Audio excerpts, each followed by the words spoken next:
China has lent billions to governments around the world. A lot of these loans were given in secret. We're calling them China's hidden loans. And they're burning a hole in the pockets of the borrowers. If China's economy collapses, these countries will all suffer. And that's just part of the problem. Hidden debt hurts all of these countries. Let me give you the example of Indonesia here. Indonesia wanted to build a railway line, so it borrowed money from China. It was a very bad idea. Indonesia is learning the hard way. It took $4.5 billion from China for this railway line. The project was launched in 2015. 6 years later, the cost of the project has shot up to well over $8 billion, from $4.5 to $8 billion, almost double of what was initially agreed. Now, what do? You cannot abandon the project midway. So Indonesia is dipping into its own state budget to pay for this railway line.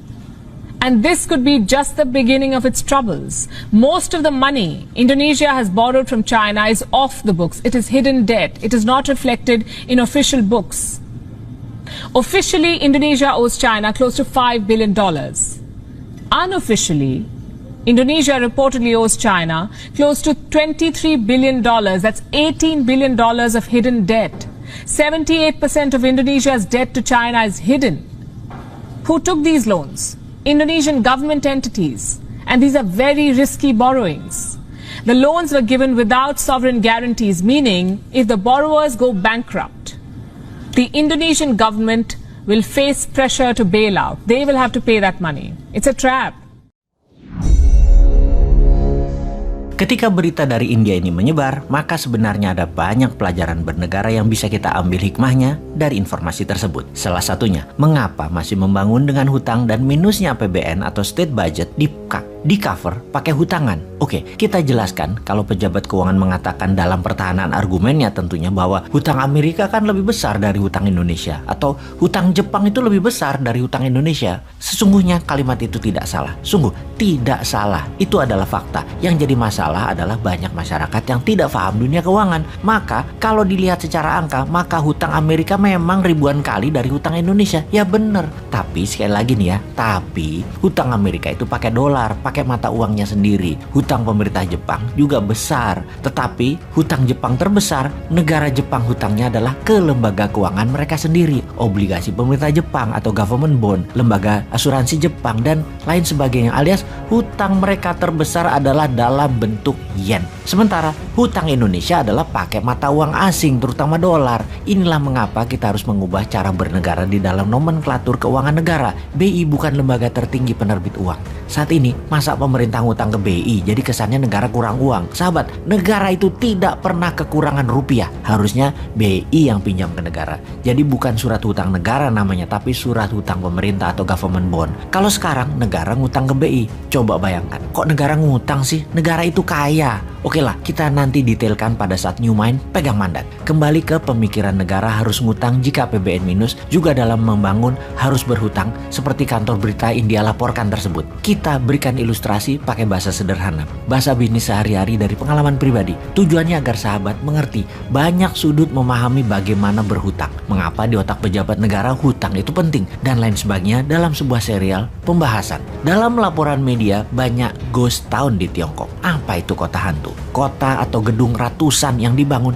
namun tidak ada isinya. Tiongkok memang membangun apapun melebihi apa yang dibutuhkan, atau dalam bahasa umumnya over investment. Namun hal ini memang disengaja. Kita jelaskan sederhananya. Mereka membangun rumah, pabrik besar-besaran. Dana ada yang pakai printing money, ada yang pakai pinjaman asing. Kita bicarakan yang pakai dana asing yang setiap bulan harus nyicil. Itu kita detailkan sekarang. Ketika sudah setengahnya menyicil, maka Tiongkok harus mencari negara lain untuk dibuang asetnya ke negara lain tadi, sehingga hutang mereka bukan menjaminkan aset Tiongkok, tetapi menjaminkan aset dari negara lain. Oke, masih belum paham? Kita teruskan. Katakan Tiongkok pinjam dolar Amerika dengan jaminan proyek mereka di Tiongkok. Mereka perlu dolar karena dolar mata uang multi currency yang berlaku di 97% negara dunia dan menjadi alat bayar 70% transaksi dunia. Cara mengambil dolar adalah dengan meminjam dolar dan menjaminkan aset negara. Misalnya, perumahan yang jumlahan ribuan tower itu. Di sini dolar masuk. masuk ke Tiongkok, membuat devisa Tiongkok naik atas dolar. Lalu Tiongkok mulai membangun. Setelah membangun di dalam Tiongkok yang asetnya kekunci tadi harus membangun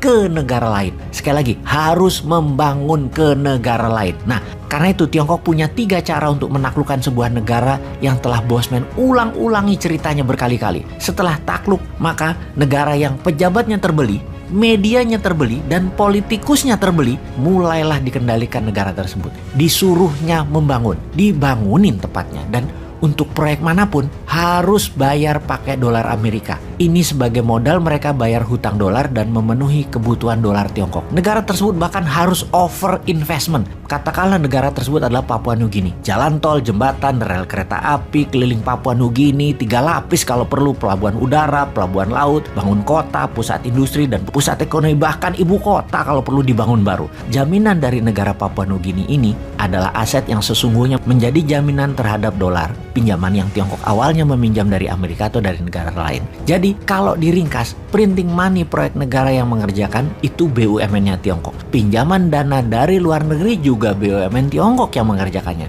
Di mana BUMN Tiongkok tadi juga harus membangun di negara jajahan ekonomi Tiongkok tadi. Di mana dolar masuk dari 2 arah sekarang, dari pinjaman Amerika dan dari cicilan negara jajahan Tiongkok. Aset pinjaman Tiongkok bukan lagi aset milik Tiongkok, tetapi aset dari negara jajahan. Itu namanya ekspor debt. Itulah jagonya Tiongkok yang ngerjain negara yang tidak berdaulat, yang pejabatnya bermental cuan, yang terbeli. Tapi pasti bukan Indonesia untuk hal itu. Indonesia mah pejabatnya pintar semua.